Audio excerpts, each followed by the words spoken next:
అందరికీ నా హృదయపూర్వక వందనాలు. కన్నీళ్లతో నిద్రలేచారా? అయితే ఈ ప్రార్థన పూర్తిగా వినండి. దేవుడు మీతో మాట్లాడతాడు. అన్ని దారులు మూసుకుపోయాయని అనిపిస్తుందా?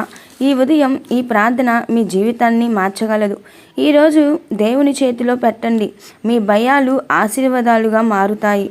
కష్టాల్లో ఉన్న ప్రతి ఒక్కరికి ఈ ఉదయ ప్రార్థన అంకితం. ఈ ప్రార్థన వింటున్న ప్రతి ఇంట్లోనూ దేవుడు సమాధానం నిండిపోవాలని ప్రార్థిస్తున్నాం.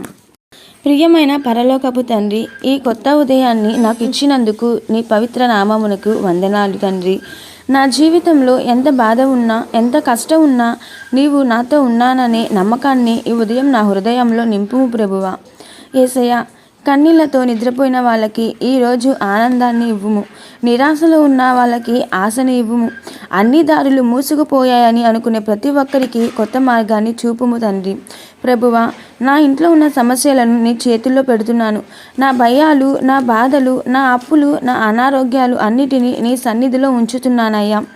మనుషులు చేయలేనిది నీవు చేయగలవని నేను నమ్ముతున్నాను యేసయ్య. ఈరోజు నేను వేయబోయే ప్రతి అడుగులోనూ నీవు నాతో ఉండు. నన్ను కాపాడుము. నా కుటుంబాన్ని ఆశీర్వదించుము. శత్రువు వేసే ప్రతి అడ్డంకిని తొలగించుము ప్రభువా. ఈ ఉదయం నుండి నా జీవితంలో కొత్త ఆశ, కొత్త సమాధానాన్ని, కొత్త ఆనందాన్ని ప్రారంభమివ్వు. నా కన్నీళ్లను సంతోషంగా మార్చుము తండ్రి. నిన్ను నమ్మిన వారు ఎన్నడూ సిగ్గుపడరని నీ వాక్యం చెబుతుంది ప్రభువా.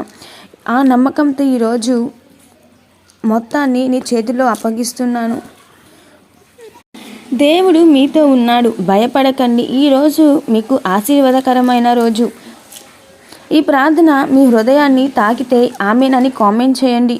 దేవుడు ఆలస్యం చేయొచ్చు, కానీ ఆయన సమాధానం ఎప్పుడు అద్భుతంగానే ఉంటుంది.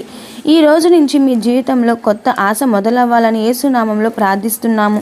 ఈ ప్రార్థనను మీ కుటుంబ సభ్యులకు, కష్టాల్లో ఉన్న వారికి తప్పకుండా షేర్ చేయండి. నిన్ను నమ్మిన వారిని దేవుడు ఎన్నడూ విడిచిపెట్టడు. దేవుడు మిమ్మల్ని ఆశీర్వదించునుగాక. నా దేవా, మేము చేస్తున్న ప్రార్థనలో దయచేసి తప్పుదోషాలుంటే క్షమించు. ఈ ప్రార్థన యేసుక్రీస్తు నామంలో అడుగుచున్నాము తండ్రి. ఆమేన్.